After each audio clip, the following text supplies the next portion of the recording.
Грижата за кожата, особено след зимата, не е много лесна задача. Сега ще ти покажа аз какво правя. Започвам с едни тониращи тампончета с цинк и витамин С, които малко по-нежно да ексфолират кожата ми и като цяло да създадат основа за останалите неща, които ще изслагам. Продължавам с пачове. Обичам известно време да масажирам самите пачове и серума около очите, за да мога да тонизирам самата зона още повече и да се абсорбира по-добре самия продукт. След тонера и пачовете вече кожата ми изглежда доста по-хидратирана и будна. И единственото, което й липсва е серум. И слънцезащита, разбира се. Имах късмета от Юриаж да ми изпратят новия им серум Розелиан, който е за розацея, за червена кожа, червени петна. Ако трябва да бъда напълно честна, започнах да го използвам без абсолютно никакви очаквания. Но вече много обичам да го използвам преди да се гримирам. Наистина забелязвам значително да намалява червенините по лицето ми, особено тези върху бузите и отгоре върху носа. И като цяло много добре хидратира кожата ми, усеща се супер мека и просто е перфектна основа за грим. След като серума е попил, преди да започнем да се гримираме, е нужна слънцезащита. Това е любимата ми слънцезащита от Юриаж под формата на спрей, много лека, много добре мирише и съм използвала най-вероятно около 20 флакона вече, но от време на време обичам да използвам и кремове и сега тествам тази слънцезащита от Миша, за която ще ви говоря в други видеа. За момента стикваме с Юриаж.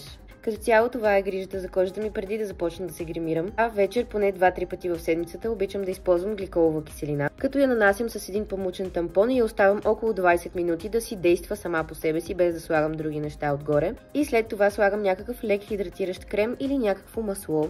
В зимата много обичам да използвам този възстановяващ серум с шипково масло. Също така много харесвам този крем от Vivi Better с церамиди. А през останалите вечери, когато не използвам гликоловата киселина, да използвам този серум на Юриаж, който е за несъвършенства. В комбинация с гликоловата киселина останалите дни мога да кажа, че белезите ми от акне доста добре се заличават вече. В рутината си като цяло обичам да използвам активни съставки, киселини, нещо за хидратация, някой много добър серум с церамиди или нещо хидратиращо отново. Най-големия съвет, който бих ви дала за грижа за кожата, който вероятно на много от вас няма да се хареса, тя си е малко проба грешка. Дори някой продукт да работи добре за мен, на майка ви, на братовчетка ви или сестра ви, това не е гаранция, че ще работи за вас. Така че трябва да пробвате, докато не намерите нещата, които работят добре за вашата кожа.